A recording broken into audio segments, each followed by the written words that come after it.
Here is another one of these early 2000s Dell computers that, apart from the name, which I literally never heard of until I found this thing on eBay, and the blue faceplate, really is not all that interesting looking on the front of it all.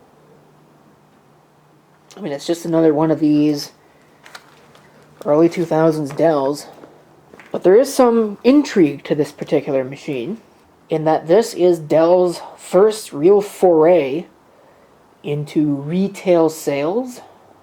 When Michael Dell formed PCs Limited out of his dorm room, the company would take an order from a would-be customer, buy the machine, probably mostly IBM machines at the time, install the user's customizations, and then forward it on to the consumer for an inflated price.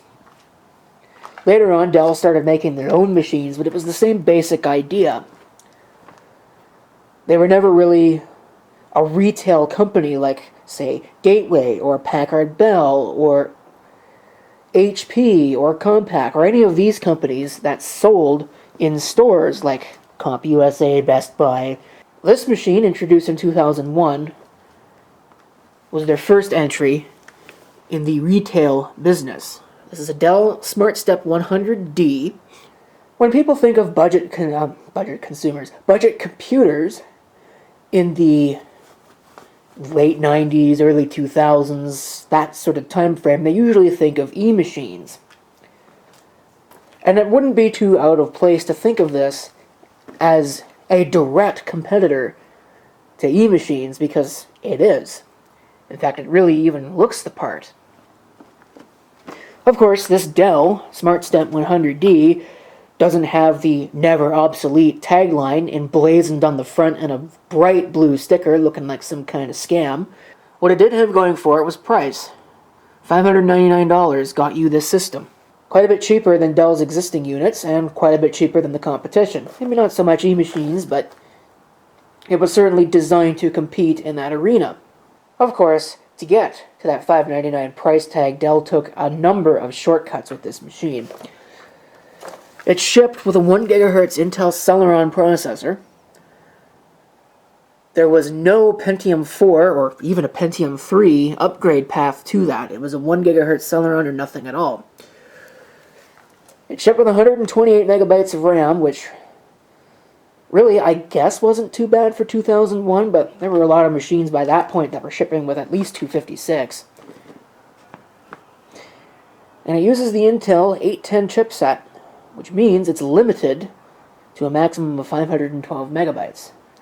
Of course, not that it really matters, it's only got 2 RAM slots anyway, so you're not going to be putting too much in this. It also shipped with a 20 gigabyte hard drive from the factory. Now, I'm not very good at judging disk sizes, so I don't know if that's good or bad, but that's what it shipped with. Another thing Dell did with this to get the cost down was fit it with a CD-ROM drive. At the time, most manufacturers were fitting their computers with CDRW drives, or at least DVD-ROMs. You can see someone has added one, and you could add one if you really wanted to. There's nothing really stopping you. It does have the 2 bays.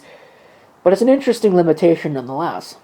Speaking of limitations, although ironically this is a market improvement over later systems, you can see that there are 4 slots. And there are indeed 4 PCI slots in there. But there's no AGP slot, so there's no real meaningful way to upgrade the video on one of these. Someone probably tried. I'm sure that's what was installed in here. That or a modem that this no longer has. But like I said, that's a market improvement over some later systems, like for example the Dell Dimension 2400, which only had 3 PCI slots and a useless AGP artifact, where they thought about adding an AGP slot, but it just didn't fit on the bill of materials.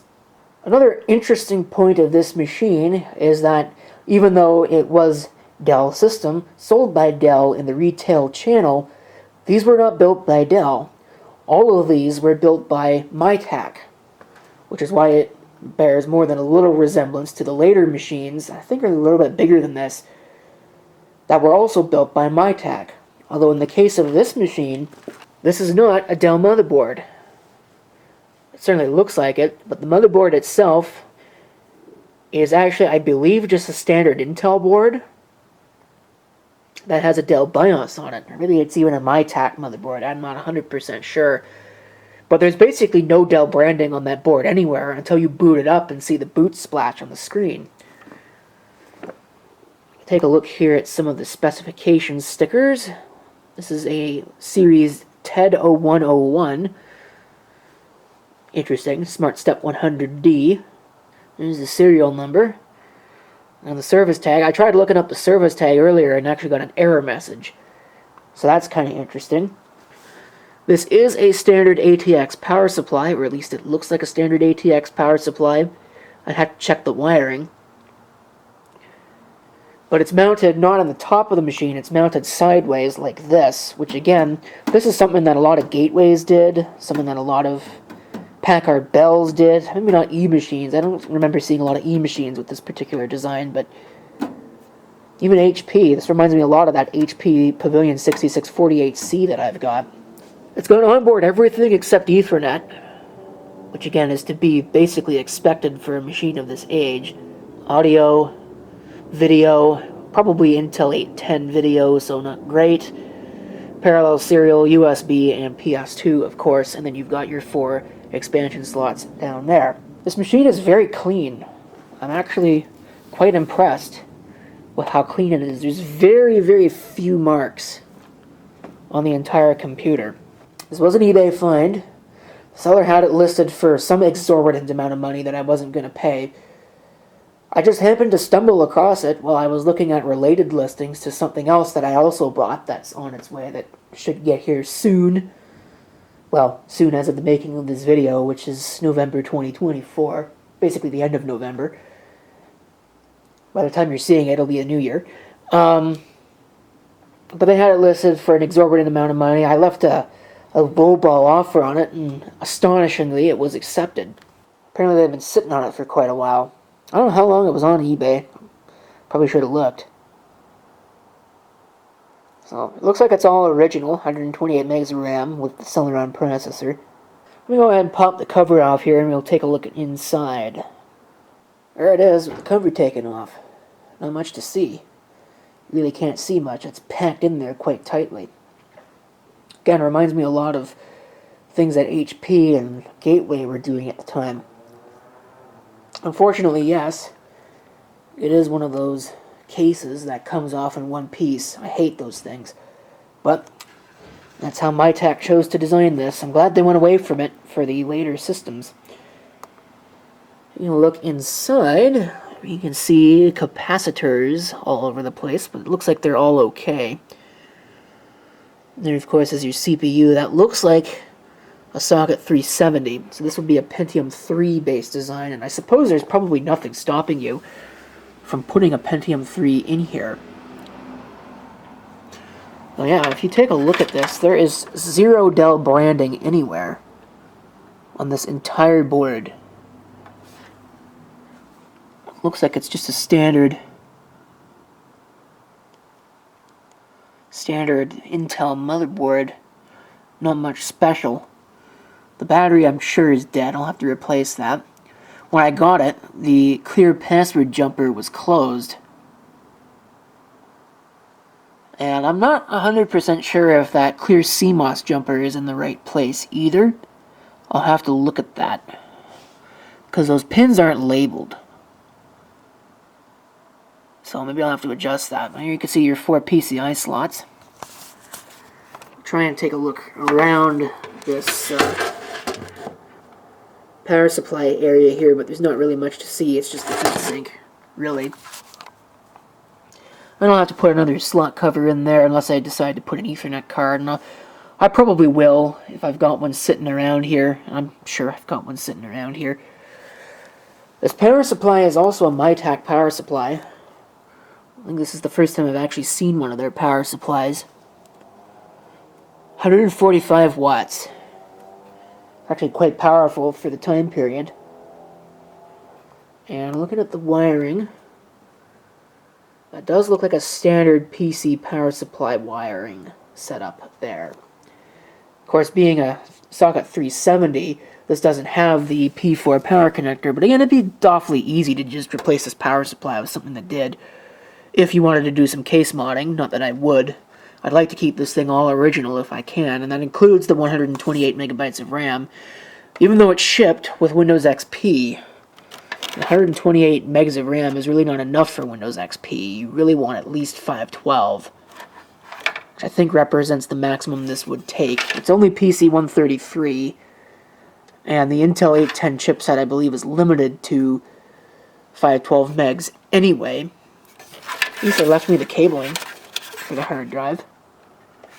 I think that's a proprietary front panel connector. Yeah, it would almost have to be a proprietary front panel connector, so you couldn't just put anything in here you wanted to, unless you wanted to redo all those connections.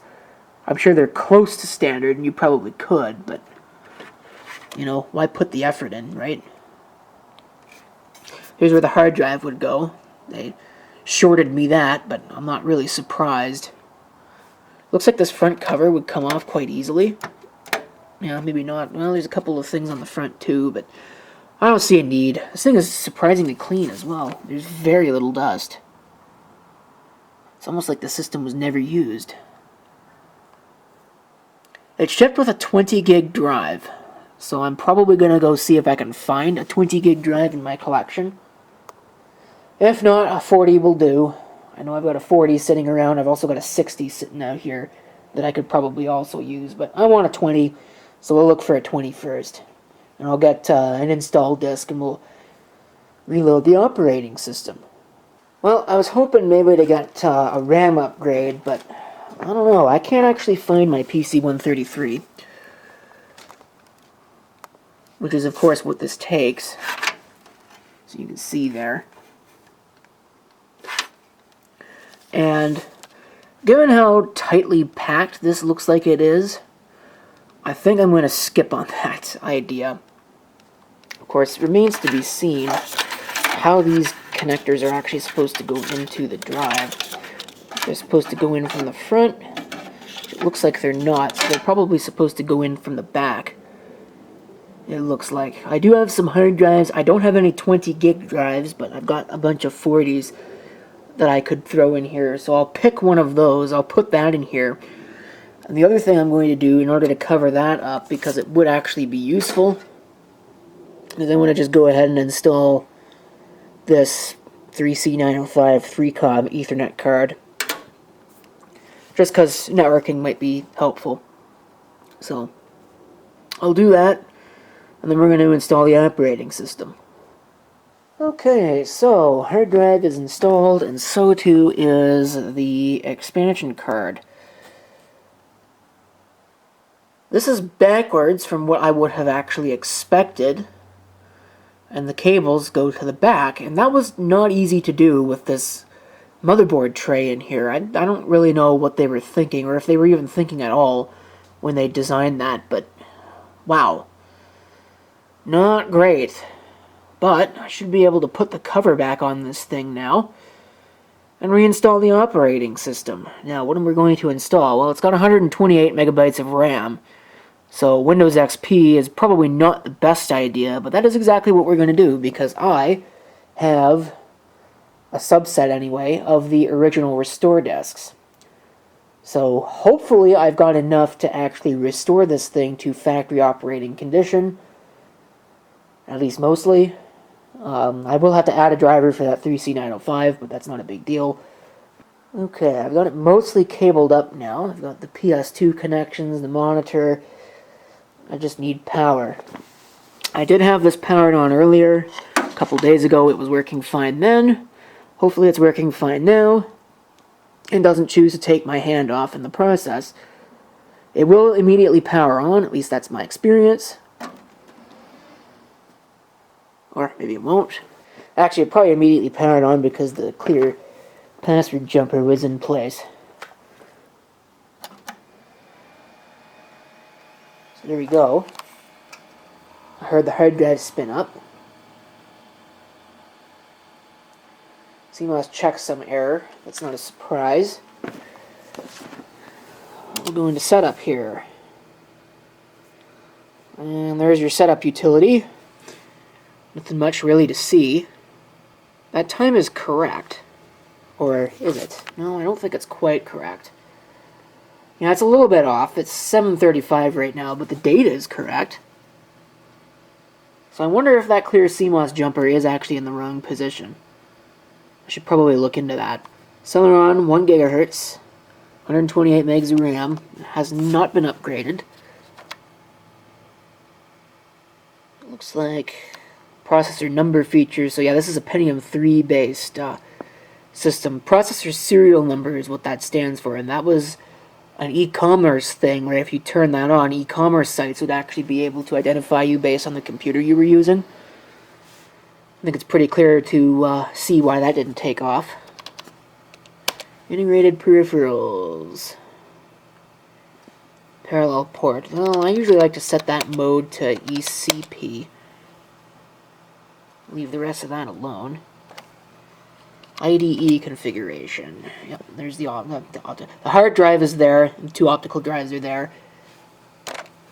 Diskette. It's there. I think the rest of this is more or less standard.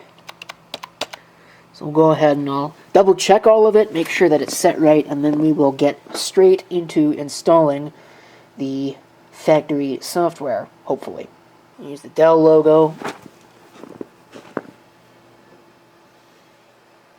Alright, we're booting from the CD-ROM. Starting Windows 98. That's odd. I have no mouse. Okay.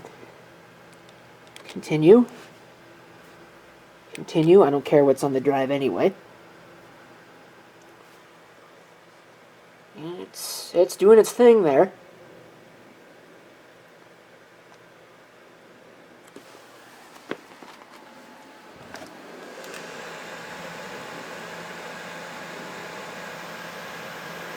So we'll let that run and see what happens.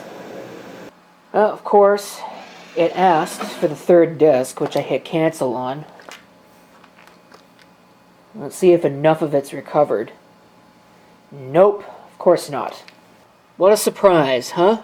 Trust that somebody's telling you the truth. It needs the 3rd disk, and I don't have the 3rd disk, so I guess we are not doing a factory software restore. Now what? I guess is the overarching theme here. Well, I'm gonna have to find a Windows XP Home Edition RTM disk. I don't know if it'll work with the OEM key though. Okay, we're gonna try a good old standard RTM Windows XP Home Edition, and we'll see if that'll work. Of course, that could take a while to load. All right. Examining disk. I assure you that I read this very carefully. FAT32. Alright, well, we don't really want that. I will delete that. Go to the unpartitioned space, format NTFS with a quick format because I shouldn't need to do anything better.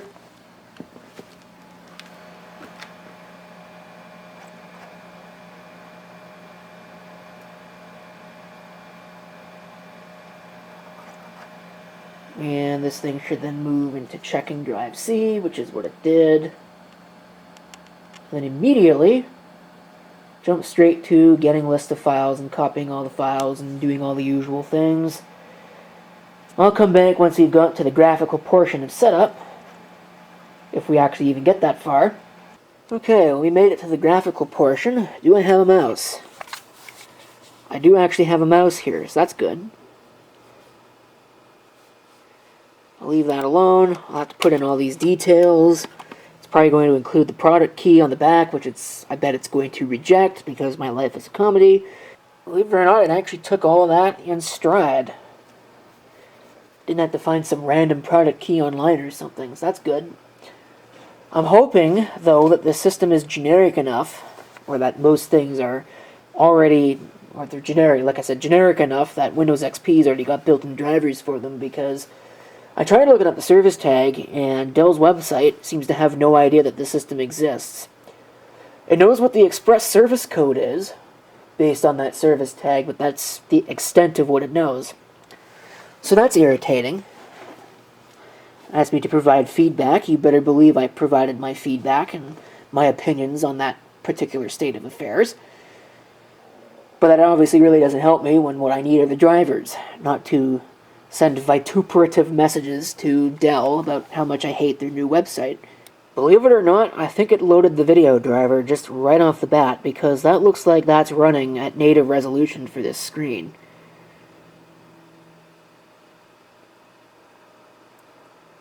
That's actually impressive. Well, close to native resolution. Oh yeah, no, that is definitely native res, it's just not filling the screen. There's no sound, but I don't think there's a built-in speaker on this anyway. Alright, finish. Being the OEM version, this shouldn't have any stupid Windows activation crap.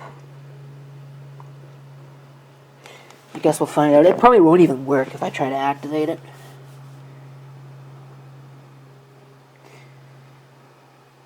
Okay. You hear that hard drive thrashing in there. Let's see if it actually ever loads here. Here we go. Bog standard Windows XP desktop. Nothing really to see here. Go to the properties. I'm sure, yep, activate Windows. Well, I don't know about that. We'll see what it sees in terms of hardware. Look at that. The only thing that's not actually detected is that 3COM3C905. The device cannot start. And I'm not sure why. That's kind of weird, but the audio's there. Legacy audio drivers. Intel audio. Holy crap. Where's the video? Yeah, Intel 810 graphics. Okay, well I tried to activate over the phone, do the phone thing, and it just gave me a bunk installation ID. It was missing the last 4 characters. I'm sure there's a way to bypass that. The way to bypass it is probably just to install Service Pack 3, but I don't want to do that because Windows XP RTM is actually pretty usable on only 128 megabytes. So I don't know. I have to find some way to get rid of this stupid activation crap. And then look at that. I'm missing 4 characters here. And even if I select a location, oh my god, seriously? Like, I just selected Australia by accident, doesn't really matter, it's still missing, so. Doesn't work. It doesn't work. So I'll have to find either some way to crack it. I'm sure that there's probably 1 or more of those still out there. Or just install Windows XP Service Pack 3, it's pre-activated. Because yes, I do have a copy of that. And yes, I know that it's not legal, and no, I don't care. Windows XP is out of support. So, there's that. At least the computer works. And it's running... Yeah, it's running fine. No problems whatsoever. Other than that Ethernet card that's not working properly, but... I don't know. I don't know why that's doing what it's doing. That is a little weird. Okay, forget it. This is a waste of time. I think we're done here. So at some point I'm going to have to revisit this. Hopefully somebody comes around with the 3rd installation disk. But I'm not really keeping my hopes up because, again, these machines are basically forgotten. And even Dell doesn't really know that they existed. Of course, Dell never made these things, even though they have a Dell badge on the front. It's a MyTac computer, basically completely otherwise. It's just this. So I don't think I hold out much hope of really being able to do much else with this. And of course, it's 32-bit only, so Linux is effectively a non-option, and I don't know if I really want to run any kind of Linux on this machine anyway, with only 128 megabytes of RAM. You know, what would you do? Run some ancient version of Ubuntu? And I suppose I could do that. you know, like Ubuntu 6 or something would probably work just fine on this, but I don't know, man. Really would have been nice to have the factory installation. But I suppose I'll think of something to do. And in the meantime, that's pretty much it for this video anyway, of this extraordinarily odd Dell. Except it's not really a Dell, is it? Just happens to have their name on it. Thank you for watching, and if you have any comments, feel free to leave them below.